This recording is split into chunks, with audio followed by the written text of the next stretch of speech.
Neste momento, Deus, através desta emissora, leva até você mais um programa de fé, com mensagens, hinos e orações a seu favor.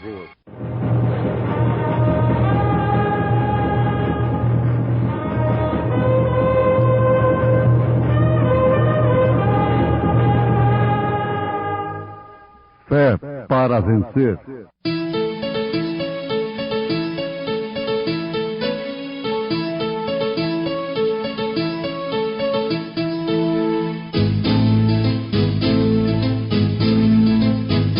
Mensageiro, Deus enviou seu profeta, seu profeta Este som de alarido retumando está. E as águias de Deus, já voando estão.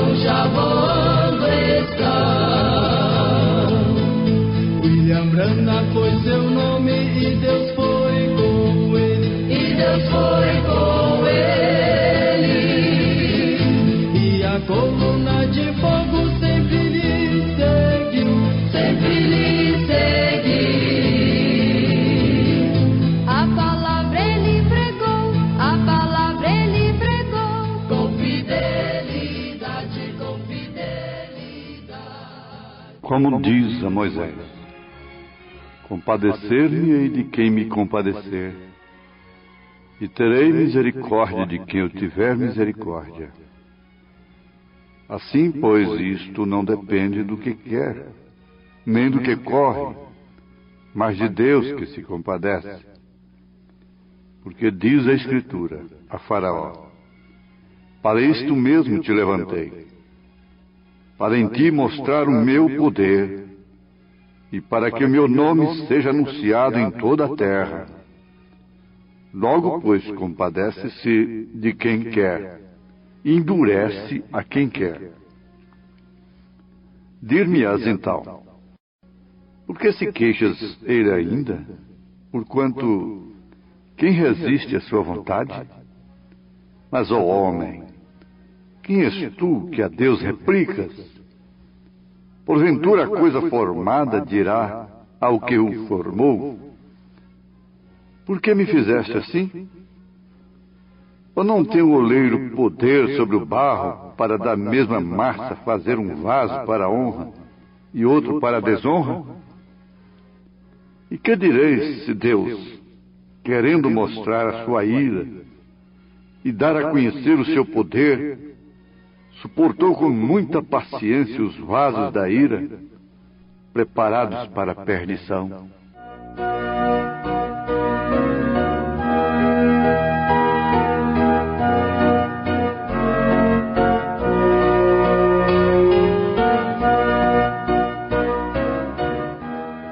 Meus ouvintes, estamos mais uma vez em vossos receptores,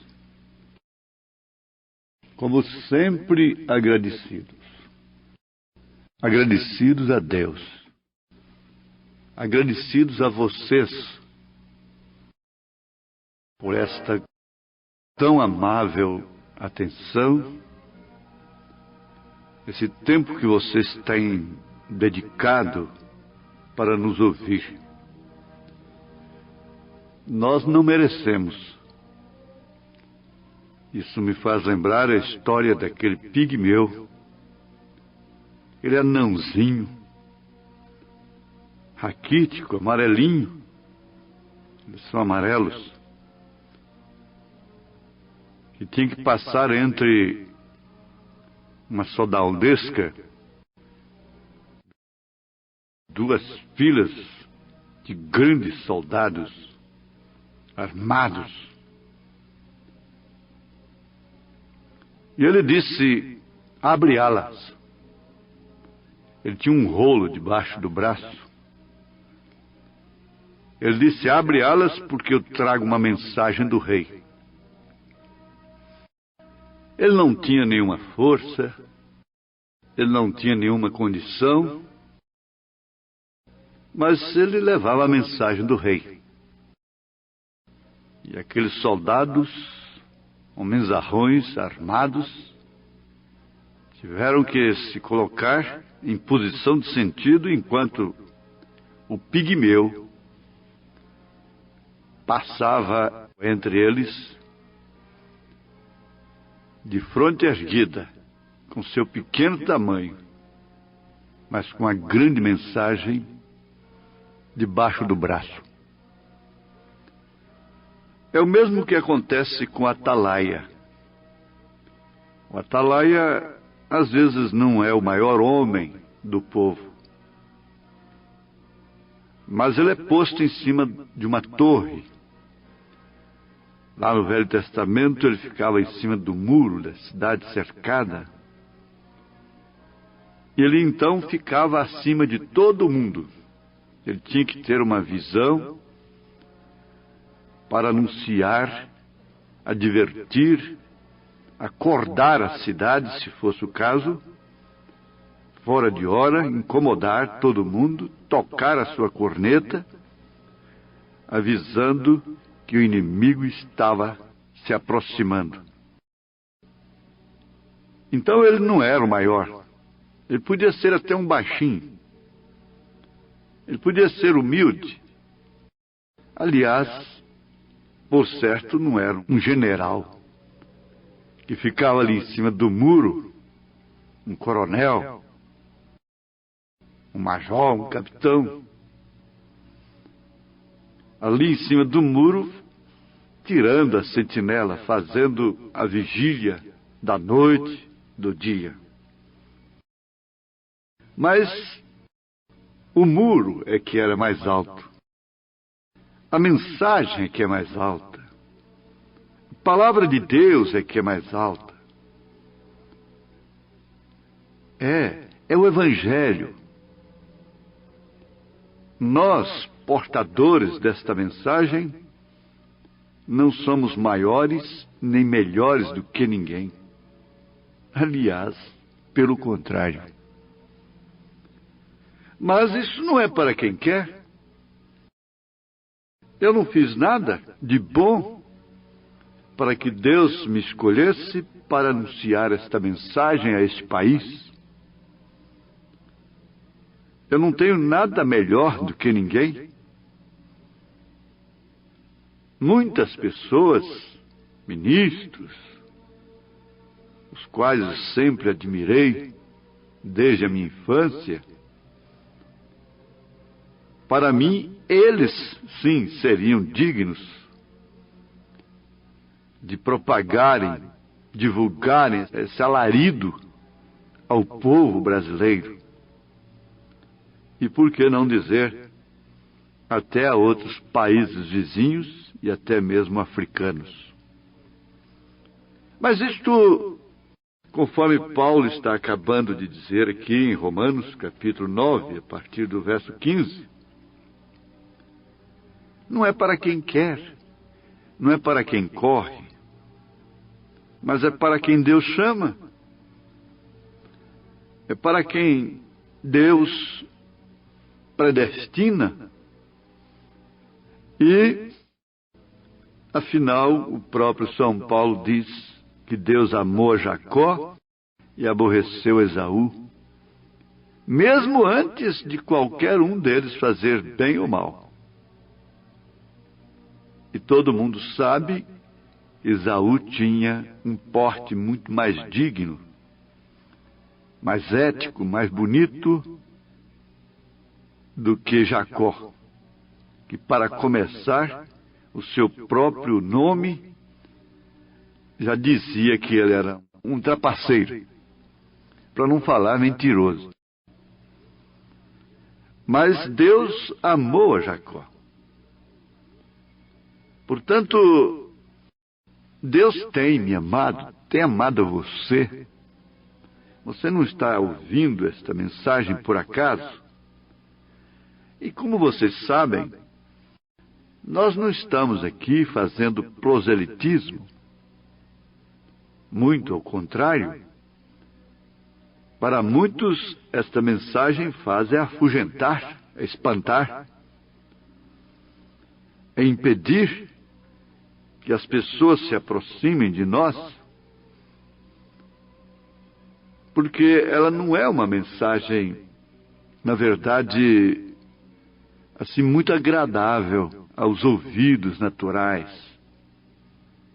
A razão e mesmo até a ética.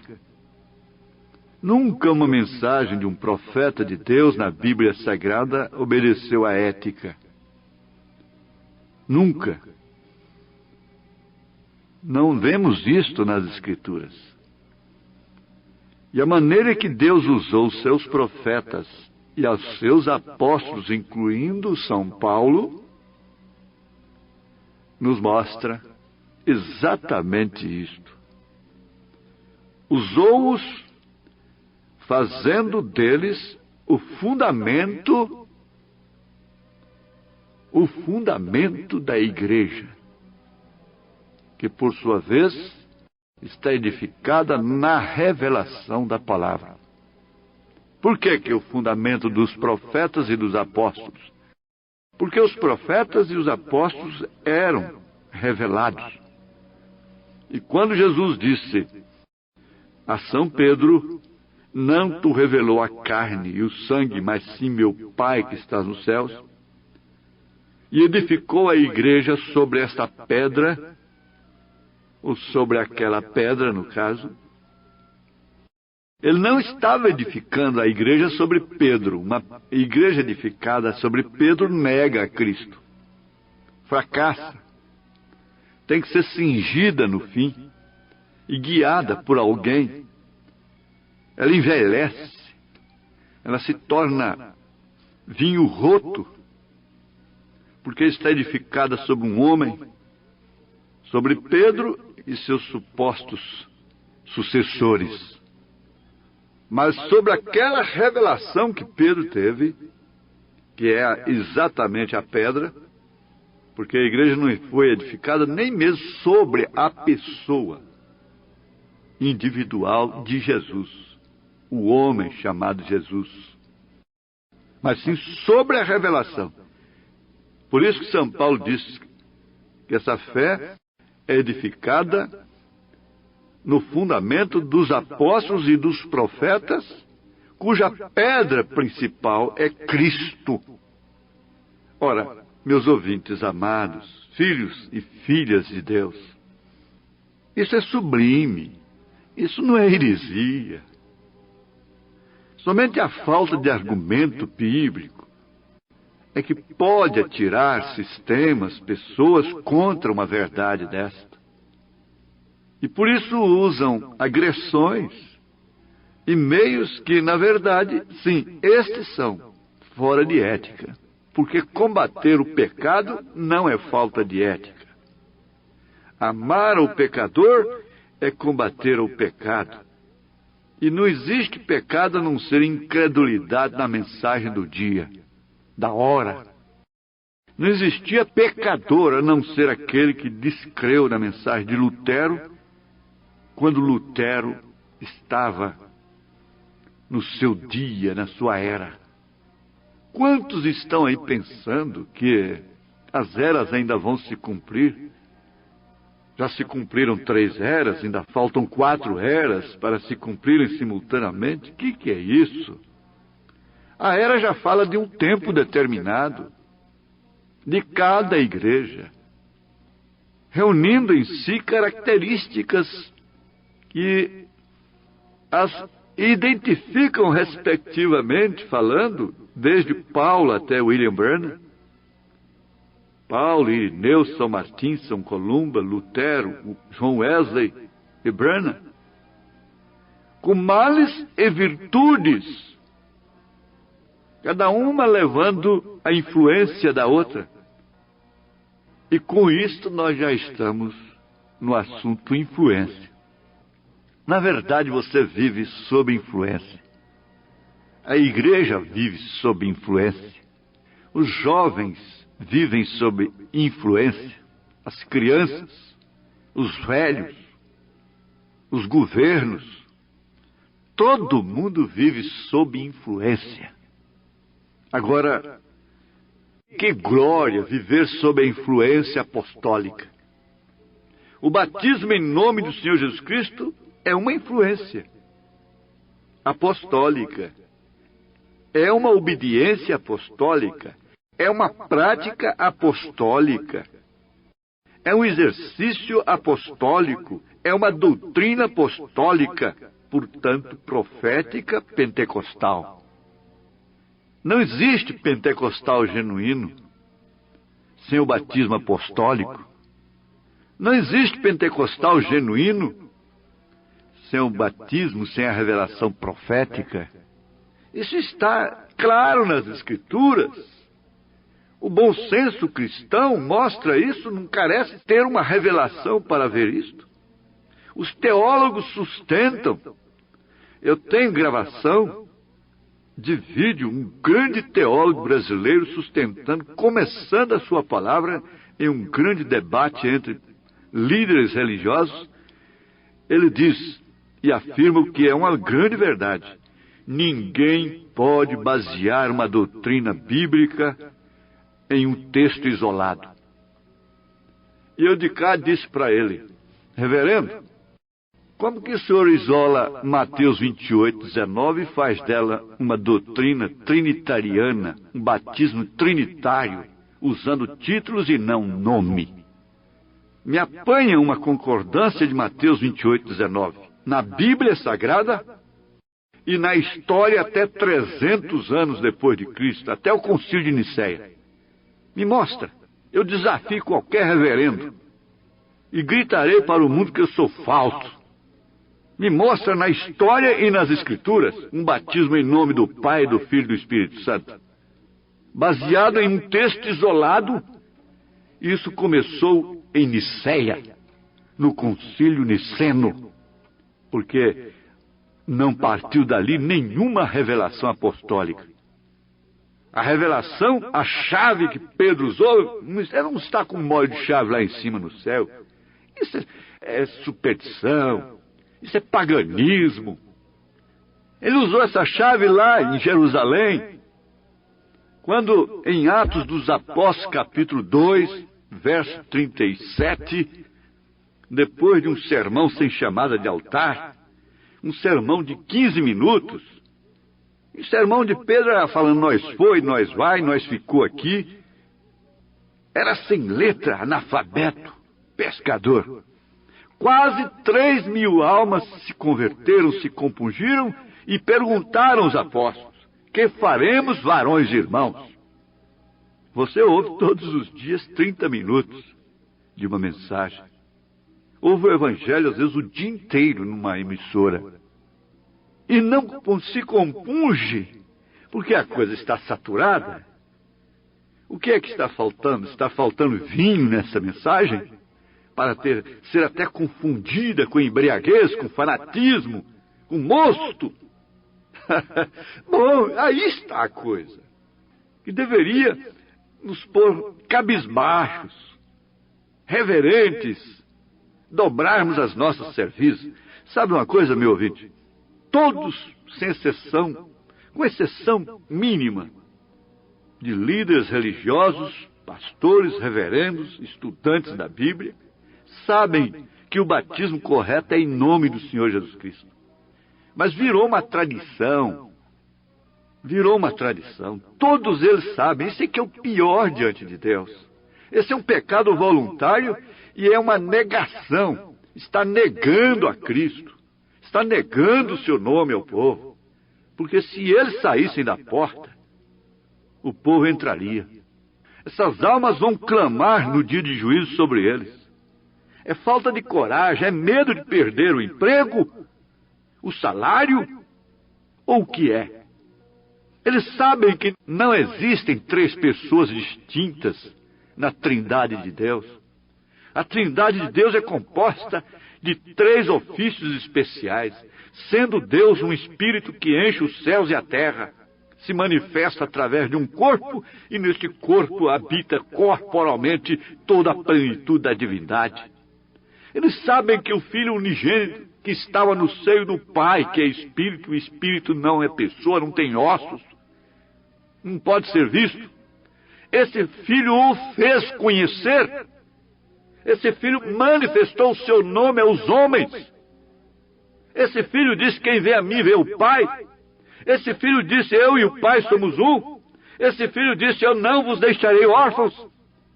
Eles sabem disso, mas não têm coragem. Esses sim são os covardes, os tímidos que não vão entrar na Santa Jerusalém. É o que está escrito lá em Apocalipse.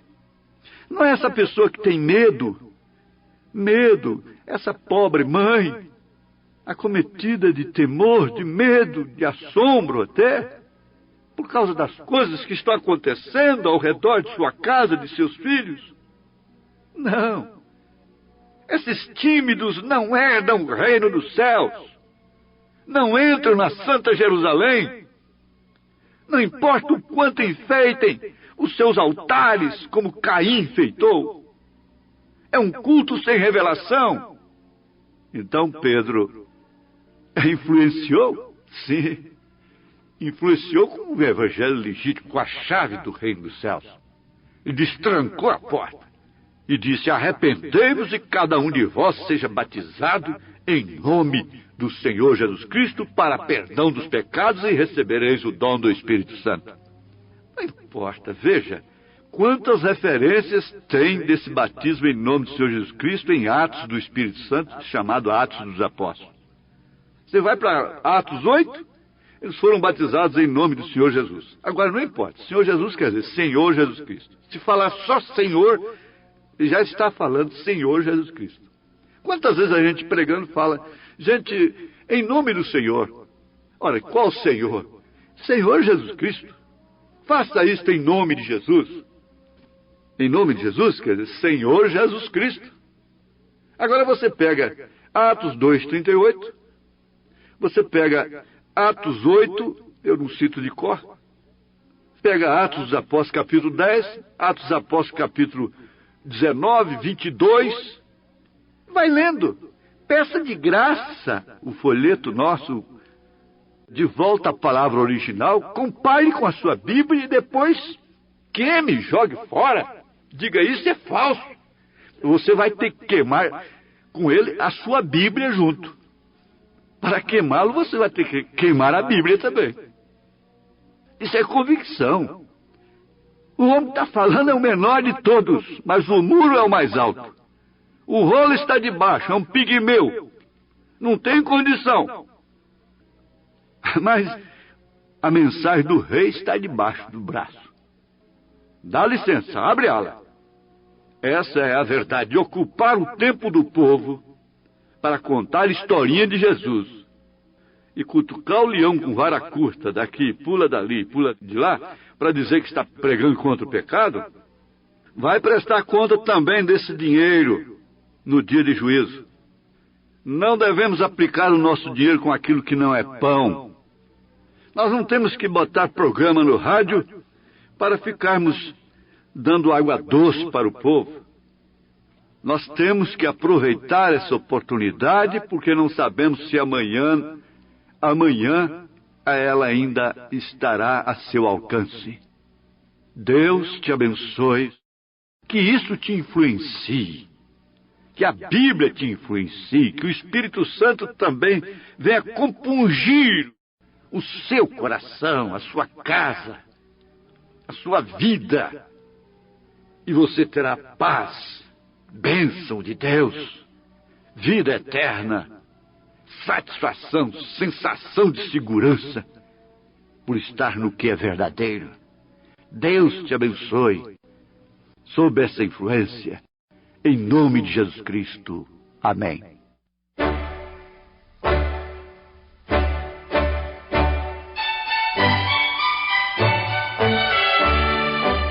Ouvintes, escreva-nos pela caixa postal de número 15.020, 15020, CEP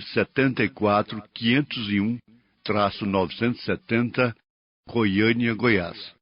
O nosso endereço na internet é www.apalavraoriginal.org.br. Volte a nos ouvir amanhã novamente, neste mesmo horário, nesta emissora, se o Senhor nos permitir, com fé no Filho de Deus, a fé que vence o mundo.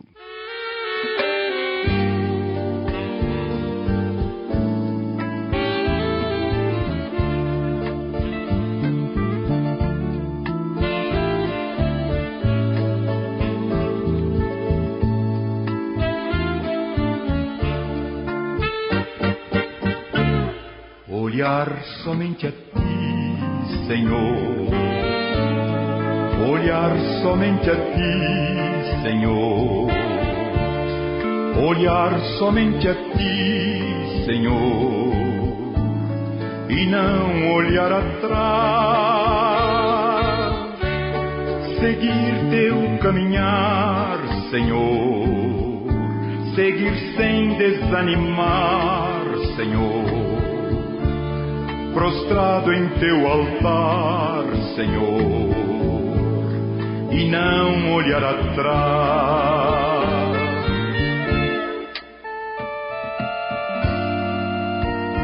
Na minha angústia eu procuro me chegar, procuro só olhar a face do meu Deus. E quando as lutas vêm perturbar minha paz, proponho só pra mim olhar somente a Ti. O mundo é muito belo e farto de ilusão, mas isto não traduz para mim satisfação. Eu olho para o céu, avisto uma luz, então repito assim: olhar somente a Ti. Olhar somente a Ti, Senhor. Olhar somente a Ti, Senhor. Olhar somente a Ti, Senhor. E não olhar atrás. Seguir Teu caminhar, Senhor. Seguir sem desanimar, Senhor. Prostrado em Teu altar, Senhor. E não olhar atrás, e não olhar atrás, e não olhar atrás.